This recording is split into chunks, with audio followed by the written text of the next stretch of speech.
Bible का परमेश्वर साकार है या निराकार, आज के इस वीडियो में हम लोग जानेंगे। तो आइए हम वीडियो को शुरुआत करते हैं। और आज मेरे पास है पवित्र शास्त्र बाइबल, और हम आज इस बाइबल के जरिए से बात करने वाले हैं और इधर उधर की कुछ भी बात नहीं करेंगे। हम बाइबल के अनुसार से आपको दिखाएंगे कि परमेश्वर साकार है या निराकार। तो चलिए वीडियो को शुरुआत करते हैं। और उससे पहले मैं आपको एक बात बताना चाहता हूँ, अगर आपने अभी तक हमारे चैनल को सब्सक्राइब नहीं किया है तो ऐसे बाइबल की बहुत सारी गहराई बातों को जानने के लिए अभी सब्सक्राइब कीजिए, ताकि हम जो भी वीडियो अपलोड करें बाइबल की बहुत रहस्यमय गहराई बातें आपको मिले। तो चलिए लेट्स स्टार्ट द वीडियो। और आज के इस वीडियो में हम लोग जानेंगे कि परमेश्वर साकार है या निराकार। Let's start the video. चलिए बाइबल्स देखते हैं। देख सकते हैं हम लोग बाइबल है यहाँ पर, उत्पत्ति की पुस्तक, उसका पहला अध्याय हम लोग पढ़ेंगे। यहाँ पर क्या लिखा है, बाइबल का पहले पद में एक वर्ड है जिसका नाम है आदि। इसका मतलब होता है आरंभ, यानी वो करोड़ों साल भी हो कोई फर्क नहीं पड़ता है, अरबों साल भी हो कोई फर्क नहीं पड़ता है, ये आरंभ। आदि का मतलब होता है शुरुआत, आरंभ है ना। आरंभ में परमेश्वर ने आकाश और पृथ्वी की सृष्टि की। अगर इसे अंग्रेजी में पढ़ेंगे हम लोग तो अंग्रेजी में इस प्रकार होगा, in the beginning God created heaven and the earth, यानी आदि में परमेश्वर ने स्वर्ग और पृथ्वी को बनाया। अब करोड़ों अरबों साल भी हो कोई फर्क नहीं पड़ता है, वो अरबों साल भी पहले परमेश्वर ने बना चुका है ना। तो इसका आगे हम लोग देखते हैं परमेश्वर साकार है या निराकार, इस विषय में बात करें ना। तो चलिए आगे देखते हैं।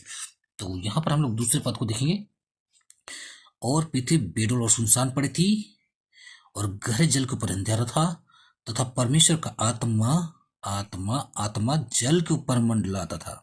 देखिए ये परमेश्वर, मान लीजिए उदाहरण के तौर पे बोल रहा हूँ, दिल पे मत लीजिएगा। मैं परमेश्वर और मेरा आत्मा यहाँ जल के ऊपर पृथ्वी के ऊपर मंडरा रहा है, पूरा पृथ्वी में ना मंडला रहा है। मैं नहीं हूँ, मेरा आत्मा है वहां। ये बाइबल बता रहा परमेश्वर का आत्मा, परमेश्वर का आत्मा दूसरे पद में है। और पृथ्वी बेडोल और सुनसान पड़ी थी और गहरे जल के ऊपर अंधेरा था, तथा परमेश्वर का आत्मा जल के ऊपर मंडरा रहा था। किसका आत्मा? परमेश्वर की आत्मा।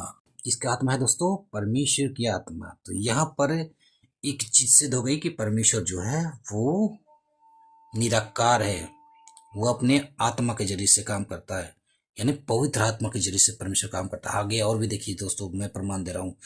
बहुत सारे लोग इसमें डिवाइड करते हैं ना, उन सबको ये वीडियो शेयर कीजिएगा, लाइक कमेंट सब्सक्राइब जरूर करके जाइएगा ना। तो चलिए देखते हैं। और देख लीजिए यहाँ पर हमने खोल लिया है निर्गमन की पुस्तक, और उसका 3 अध्याय, और हम लोग उसका 2 पद को पढ़ेंगे, है ना, 2। और यहाँ पर तीसरे पद को पढ़ेंगे, चौथे को भी देख लेंगे हम लोग। तो हम लोग स्टार्ट करते हैं दूसरे पद को। और परमेश्वर के दूत ने एक कटीली झाड़ी के बीच आग की लो में उसको दर्शन दिया। किसको? मूसा को दर्शन दे रहा। कौन? एक स्वर्गदूत कटीली झाड़ी में मूसा को दर्शन दे रहा है ना। यहाँ पर हम लोग 3 को देखेंगे। यहाँ पर हम लोग पहले इसको पूरा पढ़ लेते हैं। लो में झाड़ी के रूप में, आग के रूप में दर्शन दिया, और उसने दृष्टि उठाकर देखा कि झाड़ी जल रही है, पर भस्म ही नहीं हो रही है। वहां पर स्वर्गदूत है झाड़ी में, और वो जल रही, जलते हुए दिख रही, लेकिन वो स्वर्गदूत नहीं दिख रहा, बस झाड़ी जलता हुआ दिख रहा। तब मूसा ने सोचा कि मैं उधर फिर के इस बड़े अचंभे को देखूं, है ना, बहुत जो अचंभा काम उसको देखूं कि वो झाड़ी क्यों नहीं जल रही है। चौथे पद में देखें, बहुत इंटरेस्टिंग है।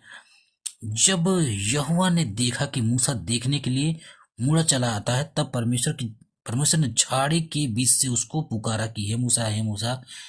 मूसा ने कहा, क्या आज्ञा? देखिए यहाँ पर क्या लिखा है, परमेश्वर का दूत, है ना, परमेश्वर का दूत। यहाँ पर परमेश्वर का दूत, यहाँ पर क्या लिखा है कि तब परमेश्वर ने झाड़ी के बीच से उसको पुकारा, हे मूसा, हे मूसा।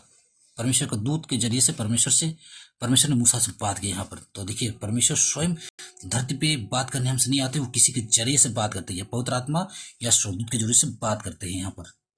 यहाँ पर हम लोग देखें कि परमेश्वर पवित्र है, और वो इस पृथ्वी पर नहीं आता है, या फिर अपने दूत को भेजता है, और या फिर पवित्र आत्मा के जरिए से हमसे बात करता है ना। क्योंकि बाइबल हमें क्या कहती है, परमेश्वर क्या है। आइए हम लोग इस वचन को आगे देखते हैं। ये देख लीजिए, हम लोगों ने खोल लिया है यूहन्ना रचित सुसमाचार, और इसका चौथे पद, और उसका हम लोग 24वां 4 अध्याय का 24 पद को हम लोग देखेंगे। यहाँ पर क्या लिखा हुआ है, देखिए 24 पद में मैं पढ़ के दिखा रहा हूं आपको। परमेश्वर आत्मा है, और अवश्य है कि उसके भजन करने वाले आत्मा और सच्चाई से भजन करें, है ना। अभी तो बाइबल हमें क्या बतला रही है यहाँ पर? परमेश्वर आत्मा है ना। आत्मा का कोई अपना आकार प्रकार नहीं होता है। जैसे परमेश्वर कोई आत्मा है तो मनुष्य के द्वारा मनुष्य के गर्भ में जन्म ले रहा है तो उसी का आकार प्रकार हो जाएगा वो। लेकिन ये बहुत बड़े प्रश्न उठते हैं बाइबल से कि परमेश्वर ने जब मनुष्य को अपने स्वरूप और समानता में बनाया है तो मनुष्य की तरह तो परमेश्वर होगा ना, उसका आकार प्रकार होगा। आइए एक वचन हम देखते हैं पहले। यहाँ देख सकते हैं उत्पत्ति की पुस्तक है और उसका 26वें पद है यहाँ पर, है ना। यहाँ पर परमेश्वर का वचन क्या कह रहा है?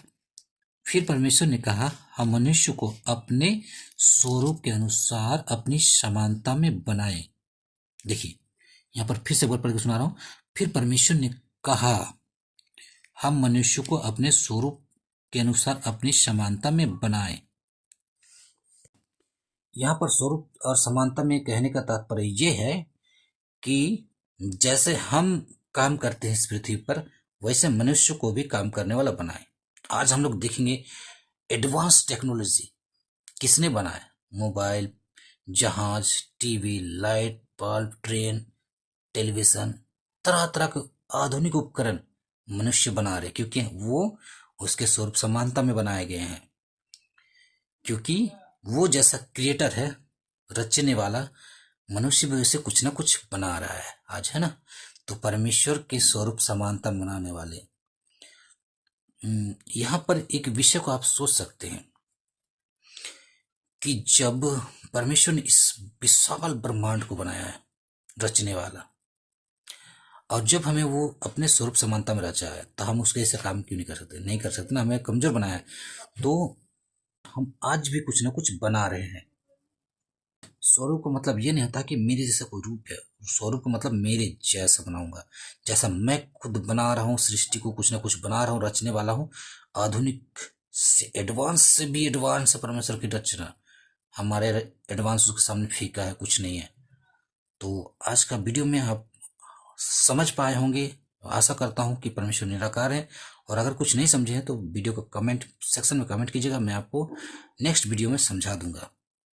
तो अगर वीडियो पसंद आए तो चैनल को सब्सक्राइब और लाइक कमेंट जरूर कीजिएगा। Thanks for watching.